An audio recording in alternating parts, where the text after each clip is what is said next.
La termodinámica es una rama de la física que estudia procesos relacionados con el calor. Se toma el calor como fuente de energía. Dos magnitudes que aparecen enseguida en cuanto empecemos a hablar de termodinámica son el calor y la temperatura. El calor es algo que intuitivamente todos sabemos de qué se trata. Decimos, bueno, un cuerpo puede estar más caliente o más frío. Simplemente tocándolo con la mano, decimos, esto está más caliente, esto está más frío. Pero no identificamos muy bien, muchas veces, los conceptos de calor y temperatura como cosas separadas. Y decimos, esto está más caliente o esto está más temperatura. Y lo importante acá es formalizar bien qué es una y otra cosa. Para eso vamos a hacer uso de algunos conceptos, como por ejemplo el de contacto térmico y el de equilibrio térmico. Vamos a tomar dos cuerpos cualquiera y vamos a decir que esos cuerpos se encuentran en contacto térmico si pueden intercambiar energía. La energía que se intercambian entre dos cuerpos que están en contacto térmico es una forma de energía muy particular que llamamos calor. El calor es una energía en tránsito. El calor se empieza a intercambiar entre dos cuerpos que están a distinto estado térmico. Dos cuerpos se encuentran en equilibrio térmico cuando, estando en contacto térmico, no intercambian energía. O sea, no hay transferencia de calor de uno a otro cuerpo. La temperatura, entonces, entra como un indicador del estado térmico de un sistema. ¿Qué es la temperatura? Es la forma como definimos exactamente o en forma muy precisa cuál es el estado térmico de un sistema termodinámico. Un sistema termodinámico puede ser un vaso de agua, por ejemplo, un gas en un recipiente, contenido en un recipiente, puede ser una estrella, un sistema termodinámico. El Sol, por ejemplo, puede ser considerado un sistema termodinámico, pero también puede ser considerado un sistema termodinámico el motor de un auto. Es una máquina térmica, es un sistema termodinámico para nosotros. Ahora, tomemos algo más simple y pensemos en dos cuerpos, cualesquiera, dos cuerpos sólidos, y esos son los dos cuerpos que podemos poner en equilibrio térmico si los dejamos en contacto térmico un tiempo suficientemente largo. ¿Qué va a suceder? Los cuerpos van a intercambiar energía en forma de calor hasta que estén en el mismo estado térmico. Es decir, cuando los toquemos o midamos su estado térmico, vamos a decir, estos están iguales de calientes, así en la forma coloquial. En ese estado los cuerpos decimos que están a la misma temperatura. La temperatura va a ser entonces un indicador del estado térmico de un sistema. El calor es energía que fluye de un cuerpo a otro cuando entre ambos existe una diferencia de temperatura. Si un cuerpo tiene mayor estado térmico, es decir, está a más temperatura que otro, y los ponemos en contacto térmico, esos cuerpos van a intercambiar calor. Calor es energía en tránsito, flujo de energía. Ese flujo de energía tiene una dirección preferencial y es siempre del cuerpo más caliente, el que tiene mayor temperatura o está a mayor estado térmico, tiene mayor estado térmico, al cuerpo más frío. El principio cero de la termodinámica dice simplemente que si dos objetos A y B se encuentran por separado en el mismo estado térmico, al ser puestos en equilibrio térmico con un tercer objeto, decimos que esos dos cuerpos también están en equilibrio térmico entre sí. Este es el principio en el que miden los termómetros. ¿Un termómetro cómo mide? Y bueno, simplemente un termómetro es un cuerpo que se pone en contacto térmico con otro, se espera el equilibrio térmico, ahí el termómetro va a tener una indicación de temperatura, y si al poner ese mismo termómetro en contacto térmico con otro cuerpo B tiene la misma indicación de temperatura al llegar al equilibrio térmico, entonces vamos a decir que A y B también están a la misma temperatura, es decir, están en equilibrio térmico. El principio cero de la termodinámica es este, es un carácter transitivo, digamos. Si un cuerpo A está en equilibrio térmico con ese termómetro y un cuerpo B está en equilibrio térmico con el termómetro, es decir, el termómetro marca la misma temperatura cuando se encuentran en equilibrio, bueno, quiere decir que A y B también tienen la misma temperatura. Simple. Ese es el principio cero. Cuando hablamos de medir temperatura, mencionamos el termómetro. Pero ¿cómo hace el termómetro para medir la temperatura de un cuerpo?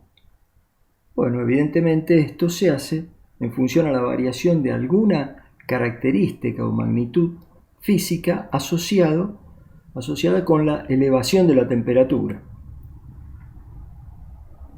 Una cosa importante es qué pasa con un cuerpo sólido o líquido cuando aumenta su temperatura. El aumento de temperatura está en general asociado con ingreso de calor al cuerpo. El ingreso de calor en forma de energía a las moléculas o átomos del cuerpo producen que aumenten sus energías cinéticas. Las moléculas entonces se mueven a mayor velocidad alrededor de sus posiciones de equilibrio y ocupan más espacio. Una característica fundamental del aumento de la temperatura de un cuerpo es en general que aumenta su volumen. A esto se llama expansión térmica. Y hay una excepción que es el agua entre 0 y 4 grados centígrados, en el cual al aumentar la temperatura disminuye su volumen. En general todos los demás materiales responden de modo que al aumentar su temperatura aumenta su volumen. ¿Cómo se calcula este aumento? Bueno, supongamos por ejemplo que tenemos un alambre de largo L0 a temperatura T0 y queremos saber cuánto se va a expandir térmicamente cuando elevemos la temperatura una cantidad determinada. Bueno, para eso podemos usar la fórmula que se indica en esta sección y dice delta L, aumento de longitud o variación de la longitud, es igual a un coeficiente alfa, coeficiente de expansión lineal del material, depende de cada material, multiplicado por la longitud inicial del alambre y por la variación de temperatura delta T. Fíjense que siempre que vean el símbolo delta quiere decir final menos inicial. Delta L quiere decir longitud final menos longitud inicial. Delta T, temperatura final menos temperatura inicial.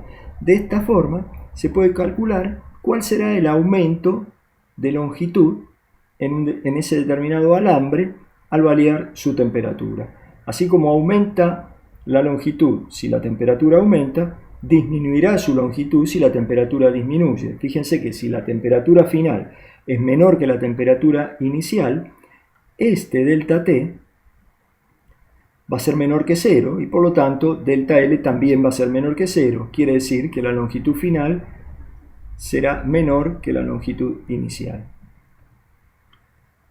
Entonces ahora sí veamos qué pasa con el termómetro. Y bueno, el termómetro más convencional, más común y habitual que estamos acostumbrados a ver es el termómetro de columna de mercurio. En este tipo de termómetro, la medición de temperatura se logra a partir de la expansión del mercurio que está contenido en un bulbo a lo largo de un capilar que está dentro de un tubo de vidrio con el cual está fabricado el termómetro. A medida que el mercurio se expande cuando aumenta la temperatura del termómetro, bueno, se eleva el capilar y hay una escala graduada que mide la temperatura.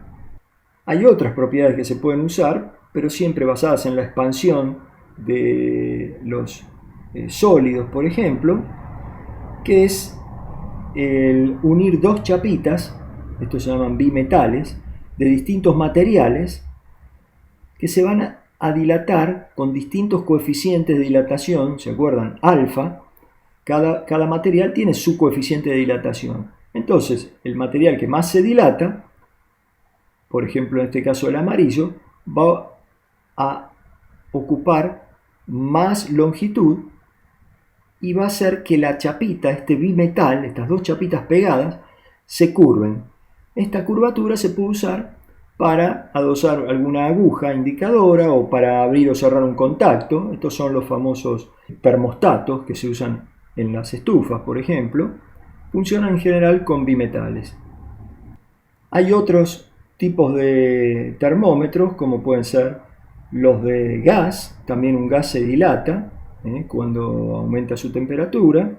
Ya vamos a verlo en la ley de los gases ideales.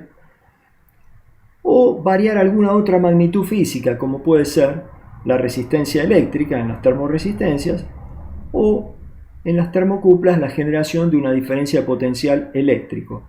Todas estas son magnitudes físicas que varían y están asociadas a la variación de la temperatura del cuerpo. Una vez que tenemos un termómetro, hay que calibrarlo.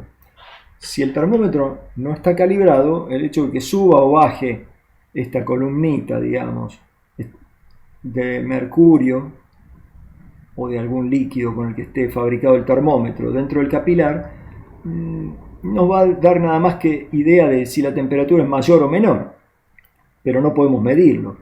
Entonces, ¿cómo se calibra el termómetro? El termómetro hay que lograr dibujar esta escala, eso es calibrarlo, de alguna forma. Y para eso se aprovecha la existencia de lo que se llaman puntos fijos. Todas las sustancias tienen puntos fijos para los cambios de estado. Por ejemplo, de sólido a líquido, el punto fijo de fusión, o de líquido a gaseoso, el de ebullición. Entonces, por ejemplo, en el agua sabemos que cuando hay un cambio de estado de sólido a líquido, por ejemplo cuando se funde el hielo, esto se produce a una temperatura uniforme que en la escala Celsius o centígrada se lo llama 0 grados centígrados. Cuando se terminó de fundir el hielo, empieza a aumentar la temperatura del cuerpo, del líquido ahora, del agua, hasta que empieza a hervir. El agua hierve a una temperatura que se define en la escala Celsius como 100 grados centígrados. Tenemos otro punto fijo que es el de 100 grados centígrados. Entre el punto fijo de 0 grados centígrados, punto de fusión del hielo, y 100 grados centígrados, punto de ebullición del agua, se divide la escala en 100 partes iguales. Cada una de esas es 1 grado centígrado. Entonces ahora sí, ya tenemos una escala para medir temperaturas entre 0 y 100 grados centígrados. Luego la escala se extrapola por encima y por debajo para valores menores que 0 y mayores que 100 grados centígrados. Otra escala de temperatura es la escala Fahrenheit, que es la escala que asigna al 0 grados centígrados 32 Fahrenheit y al 100 grados centígrados 212 grados Fahrenheit y se divide en 180 partes iguales. Es otra forma de calibrar el mismo termómetro, si se quiere. Otra escala. Y por último, la escala que preferimos todos los físicos, la escala absoluta de temperatura, que es la escala Kelvin, en la cual el 0 grados centígrados está asociado al 273,15 Kelvin, o vamos a usar 273 Kelvin, y el 100 grados centígrados corresponde al 373 Kelvin.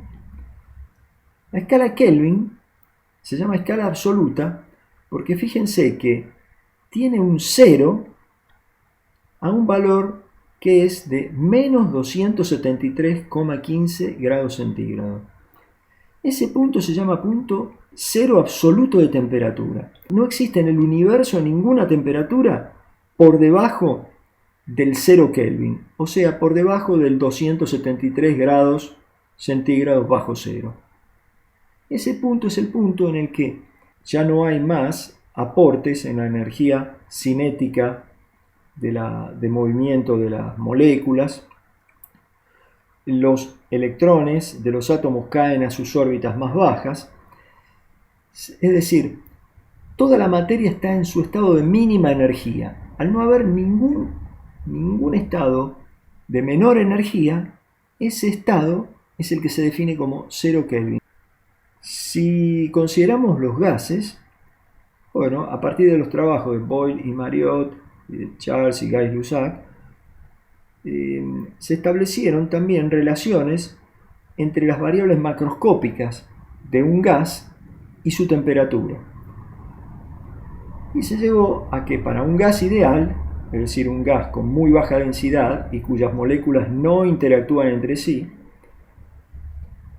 se puede demostrar que el producto de la presión del gas por el volumen que ocupa es igual al producto del número de moles, o sea, la cantidad de gas que está contenido en ese volumen, por una constante R, la constante de los gases ideales, multiplicado a su vez por la temperatura. Esta temperatura expresada en Kelvin, o sea, temperatura absoluta. De esta forma podemos despejar la temperatura y en función de la presión y el volumen del gas y la cantidad de gas que tenemos, determinar cuál es la temperatura que tendrá ese gas. En el Sistema Internacional de Unidades, la presión se va a medir en una unidad que se llama Pascal, el volumen en metro cúbico, la cantidad de materia en mol, la temperatura en Kelvin, y esta R, la constante de los gases ideales, es igual a 8,314 Joule sobre mol por Kelvin. Si usamos en vez de Pascal y metro cúbico las unidades técnicas de presión en atmósfera y volumen en litros, la constante R toma este valor de 0,082 litro por atmósfera sobre mol por Kelvin. Fíjense que lo que es siempre un requerimiento es que la temperatura esté en cualquiera de los dos sistemas en que se use expresada en Kelvin. ¿Qué pasa cuando se calienta o se enfría una sustancia determinada? Para calentar una sustancia, sabemos que hay que entregarle calor. Para elevar la temperatura hay que entregarle calor, energía en forma de calor. Vamos a llamar calor específico a la cantidad de calor que es necesario entregar a 1 kilogramo de una determinada sustancia para elevar su temperatura 1 grado centígrado. Por ejemplo, para el agua, el calor específico es de 1 caloría sobre kilogramo por grado centígrado. Esa es la cantidad de calor que hay que entregar a 1 kilogramo, o sea, 1 litro de agua, a 15 grados centígrados para elevar su temperatura hasta 16 grados centígrados. Fíjense que aquí apareció una nueva unidad, la unidad que recién acabo de mencionar, que se llama caloría.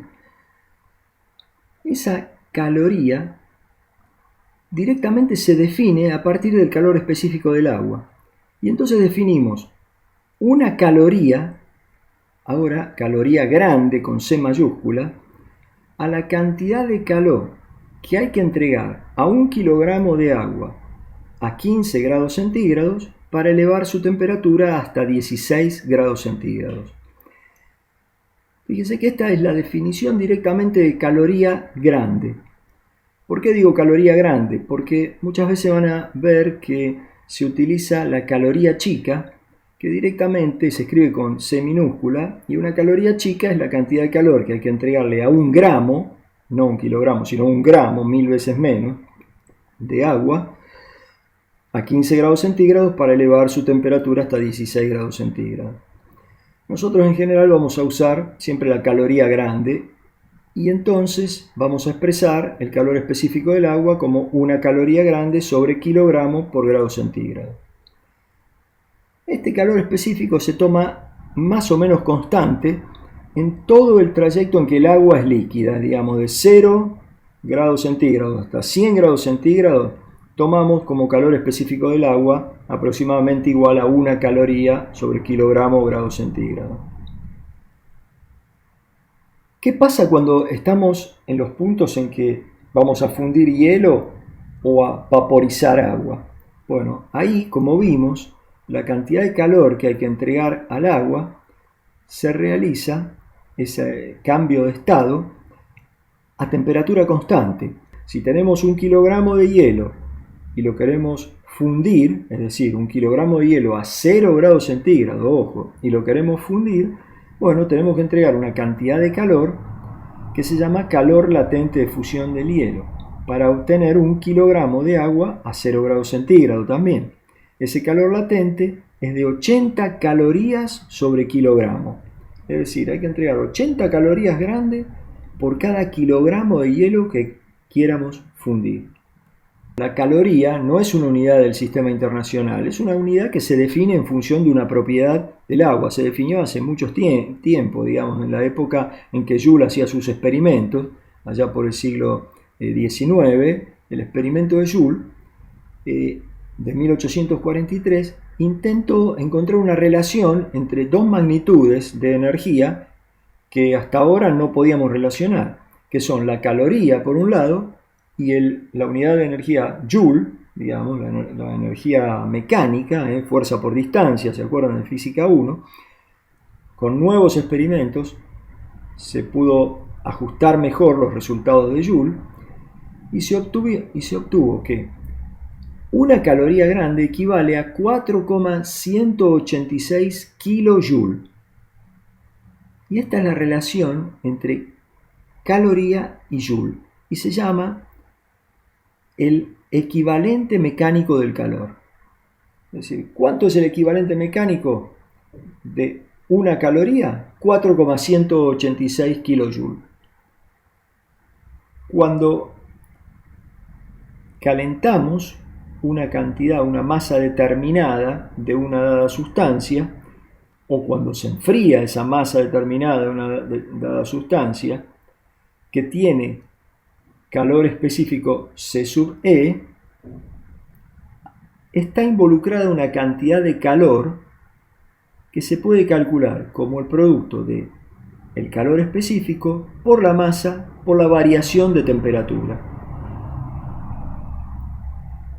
Si la temperatura final es mayor que la temperatura inicial, delta T va a ser positivo y la cantidad de calor también va a ser positiva. Quiere decir que hay que entregar calor, va a entrar calor a ese sistema. Cuando hablamos de calor positivo, es calor que ingresa al sistema, que le tenemos que entregar a esta masa para elevar su temperatura. Si la temperatura de un cuerpo disminuye, el delta T va a ser negativo. Quiere decir que Q también va a ser negativo y esa va a ser la cantidad de calor que entrega un cuerpo al enfriarse. Lo entrega al medio. En el caso en que no haya variación de temperatura, nada más que es calor involucrado en un cambio de estado, de sólido a líquido, líquido a gaseoso, como hablábamos antes, entonces el calor, ese calor latente, se calcula como Q igual al calor latente, ya sea de fusión o vaporización, por ejemplo, multiplicado por la masa de la sustancia que se quiera fundir o vaporizar, por ejemplo. Bueno, así que hay que tener cuidado con estas dos formas de calcular calores intercambiados por un sistema y el medio. Uno es el calor intercambiado en el mismo estado de agregación, ya sea en sólido, líquido o gaseoso. La cantidad de calor esta intercambiada va a ser igual al producto del calor específico por la masa por la variación de temperatura puesta en juego. En cambio, cuando lo que se quiere hacer es un cambio de estado a temperatura constante, fíjense que aquí ya no interviene en esta fórmula la variación de temperatura porque es temperatura constante, pero sí hay que cambiar el calor específico por el calor latente de cambio de estado para calcular el calor total puesto en juego en ese caso. Por último, vamos a terminar con los procesos de transmisión de calor. Los mecanismos en que el calor pasa de un lado al otro, de un cuerpo a otro, o del cuerpo o a través de un cuerpo o de un material cualquiera. Los procesos que tenemos para transmitir calor son básicamente tres. El mecanismo de conducción, que ocurre cuando se calienta un cuerpo sólido en general. En este caso, por ejemplo, tomemos una cucharita metálica y ponemos un extremo sobre una llama. Entonces, en este caso, la vibración, la energía cinética de las moléculas que están en contacto con la llama aumenta la temperatura en esa zona de la cucharita, y esa vibración la transmite a las moléculas o átomos vecinos, y así va transmitiéndose esa energía en forma de calor hasta la otra punta de la cucharita. Esa es la forma en que se transmite el calor sin transporte de materia. Hay únicamente transporte de energía. Otra forma de transmisión del calor es por convección. Esta forma es típica de gases o líquidos, en la cual hay, además de una elevación de temperatura en ciertas zonas de la masa gaseosa o líquida, corrientes de convección que hacen que también la misma materia se traslade de un lugar al otro. Como tercer tipo o mecanismo de transmisión del calor tenemos la radiación. Y la radiación es por lejos el mecanismo más importante, digamos, de transmisión del calor. Porque toda la energía que se transmite de las estrellas o del Sol, por ejemplo, a la Tierra, se hace en forma de radiación. La radiación es el transporte de energía a través de ondas electromagnéticas. Ondas electromagnéticas que son tanto de luz como infrarrojas, como ultravioletas, todo tipo de radiación electromagnética que se puede transportar en forma de ondas a través del espacio. Esa forma de transmisión del calor se denomina radiación.